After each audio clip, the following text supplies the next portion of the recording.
ہم اکثر یہ کہتے ہیں کہ کوئی بھی مرد کو مجبور نہیں کر سکتا۔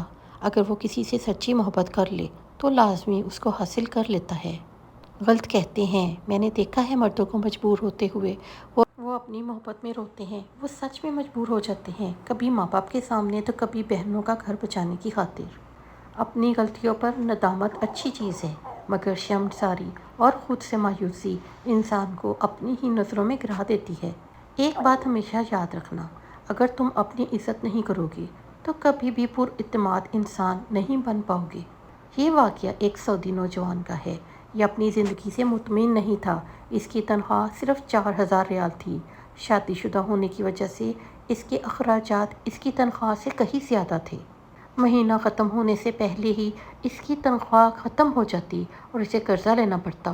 یوں وہ آہستہ آہستہ قرضوں کی دلدل میں ڈوبتا جا رہا تھا اور اس کا یقین بنتا جا رہا تھا کہ اب اس کی زندگی اسی حال میں گزرے گی۔ باوجود کہ اس کی بیوی اس کے مالی حالت کا خیال کرتی، لیکن قرضوں کے بوجھ میں تو سانس لینا بھی دشوار ہوتا ہے۔ ایک دن وہ اپنے دوستوں کی مجلس میں گیا۔ وہاں اس دن ایک ایسا دوست بھی موجود تھا جو صاحب رائے آدمی تھا، اور اس نوجوان کا کہنا ہے کہ میں اپنے دوستوں کے مشوروں کو قدر کی نگاہ سے دیکھتا تھا۔ کہنے لگا، میں نے اسے باتوں باتوں میں اپنی کہانی کہہ سنائی اور اپنی مالی مشکلات اس کے سامنے رکھ دیں۔ اس نے میری بات سنی اور کہا، میری رائے یہ ہے کہ تم اپنی تنخواہ میں سے کچھ حصہ صدقہ کے لیے مختص کر دو۔ اس سعودی نوجوان نے حیرت سے کہا، جناب، مجھے گھر کے خرچے پورے کرنے کے لیے قرضے لینے پڑتے ہیں اور آپ صدقہ نکالنے کا کہہ رہے ہو۔ خیر، میں نے گھر آ کر اپنی بیوی کو ساری بات بتائی تو بیوی کہنے لگی، تجربہ کرنے میں کیا حرج ہے، ہو سکتا ہے اللہ پاک تم پر رزق کے دروازے کھول دے۔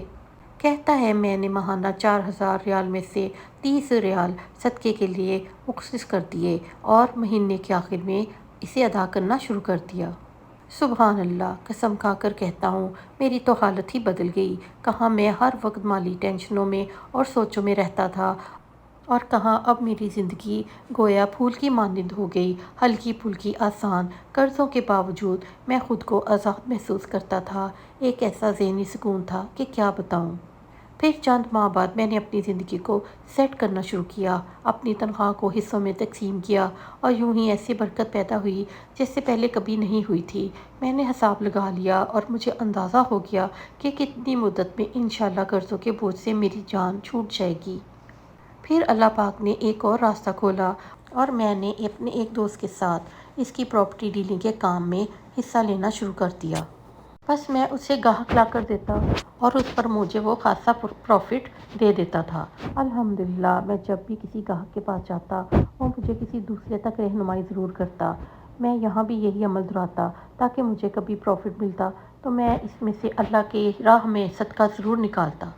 اللہ کی قسم، صدقہ کیا ہے کوئی نہیں جانتا سوائے اس کے جس نے اسے آزمایا ہو۔ صدقہ کرو، صبر سے چلو، اللہ کا فضل اور خیر و برکتیں اپنی آنکھوں سے برستے دیکھو گے۔ دنیا میں ہر چیز بہانے سے ملتوی کی جا سکتی ہے، مگر تقدیر اور موت نہیں۔ اگر تم ہارو گے تو تم کبھی بھی جیت کا مزہ نہیں لے سکتے۔ آج کل لوگ سمجھتے ہیں تو بس دوسرے کو غلط ہی سمجھتے ہیں۔ غصہ ہمیشہ بے وقوفی سے شروع اور شرمندگی پر ختم ہوتا ہے۔ ہر انسان میں کوئی نہ کوئی ایسی خوبی موجود ہوتی ہے جو چند ایک یا بہت سی خرابیوں کمزوریوں کے باوجود اس کی پہچان بن جاتی ہے۔ ایک دانا سے کسی نے پوچھا، میں بہت پریشان رہتا ہوں، کوئی حل بتا دیجیے۔ دانا نے جواب دیا، مصیبت پر پریشان ہو جانا انسان کے انسان ہونے کی دلیل ہے، مگر پریشان رہنا اللہ پر توکل نہ ہونے کی دلیل ہے۔ اس لیے پریشانی کو روک مت بناؤ، ہمیشہ کامیاب رہو گے۔ کوئی آپ سے محبت لینے آئے تو اسے محبت دینا، محبت سکھانے نہ لگ جانا۔ محبت دینے میں محبت ہے، محبت سکھانے میں نہیں۔ من کی میل کو ختم کرنے کے لیے سب سے پہلے اپنی میں کو ختم کرو، اور میں کو ختم کرنے کے لیے عاجز بننا ضروری ہے، اور عاجزی بننے کے لیے یہ ضروری ہے کہ اپنی ہستی تک بھول جاؤ کہ تو کیا ہے۔ بس اتنا یاد رکھو کہ تو خاک ہے، خاک پر ہے، اور تجھے خاک میں ہی جانا ہے۔ انسان کے لیے سب سے مشکل مرحلہ وہ ہوتا ہے جب اس کا دل کسی چیز کی گواہی دے رہا ہو مگر اس کی زبان خاموش ہو، جب اس کا دماغ چلا چلا کر کسی چیز کی صداقت کا اقرار کر رہا ہو مگر اس کے ہونٹ ساکت ہوں۔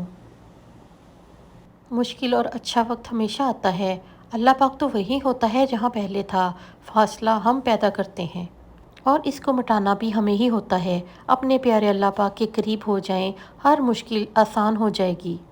دنیا میں انسان کا اگر کوئی مخلص رشتہ ہے تو وہ بہنوں کا ہے، جس کو تمہاری اولاد کی بھی فکر ہوتی ہے، اور اگر تمہاری اولاد بھی بہن کے گھر جائے تو وہ اپنے بچوں سے زیادہ تمہارے بچوں کا خیال رکھتی ہے۔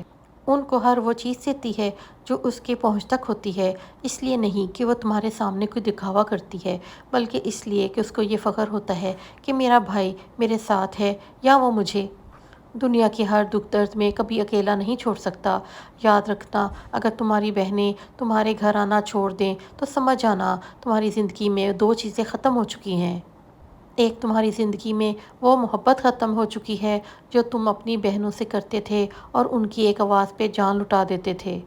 دوسرا، تمہاری زندگی میں احساس اور بہنوں کی قدر بھی ختم ہو چکی ہے، کیونکہ جب تم ان کو کوئی اہمیت نہیں دیتے اور جب وہ تمہارے گھر آئیں تو تم ان کی آنے پہ منہ بنا لیتے ہو اور وہ سمجھ رہ جاتی ہیں کہ بھائی کو اب ہماری ضرورت نہیں رہی، اس لیے وہ تمہارے گھر آنا چھوڑ دیتی ہیں۔